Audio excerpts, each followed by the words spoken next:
காலை மணி 8:30. ஸ்ரீ, லஞ்ச் பாக்ஸ்ல சாப்பாடெல்லாம் போட்டு ஆறட்டும்னு ஃபேனுக்கு அடியில திறந்து வச்சிருக்கேன். மாடியில துணி காய போட போறேன். நான் வரத்துக்குள்ள நீ கிளம்பிட்டா மறக்காம மூடி எடுத்துட்டு போ, என்ன என்றாள் அம்மா. ஆறின வரைக்கும் போதுமா, மூடி பையில வச்சுது, என்கிட்ட வேலை ஏவாதே என்றாள் மகள்.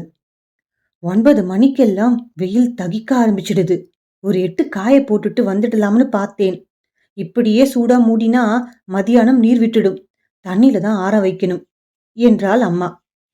காலங்காத்தால புலம்பாதம்மா, நேத்திக்கே சொன்னேன்ல இன்னைக்கு டியூட்டி உண்டுன்னு. சீக்கிரமா பண்ணியிருந்தா இந்நேரம் ஆறி இருக்கும் என்றாள் மகள்.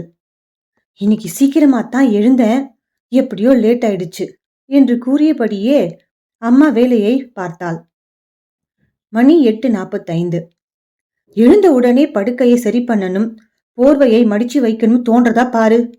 இன்னும் எவ்வளவு நாளைக்குத்தான் நானே பண்ணிட்டு இருக்க போறனோ தெரியல என்றாள் அம்மா. போர்வையை மடிச்சு வைக்காதது பெரிய குத்தமாமா? லேட் ஆகிருச்சு எனக்கு, கிளம்புறேன், பை என்றாள் மகள். ஏய், சாமிக்கு நமஸ்காரம் பண்ணியா? மறக்காம ஹெல்மெட் போட்டுட்டு போ என்றாள் அம்மா. ஆட்டோல போனாலும் ஹெல்மெட் போடணுமா? நேத்துக்கு தானேம்மா வண்டியை சர்வீஸுக்கு விட்டேன், போற வரைக்கும் ஏதாவது நை நைன்னு சொல்லிட்டே இருக்காதே, பாய் என்று கிளம்பினாள் மகள். மணி 9:05. ஹலோ அம்மா. என்னடி, ஏதாவது மறந்துட்டியா? Lunch bag, cellphone. ஐயோ அம்மா, அந்த செல்ல இருந்து தான் உன்கிட்ட பேசிட்டு இருக்கேன் என்றாள் மகள். ஓ, வேற என்ன? உடம்புக்கு ஒண்ணும் இல்லையே?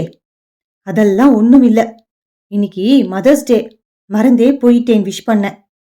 விஷ் யூ ஹாப்பி மதர்ஸ் டேமா என்றாள் மகள். ஓ ஓ, சரி சரி, தேங்க்ஸ் என்று கூறியபடியே செல்போனை அணைத்து சிரித்தாள் அம்மா.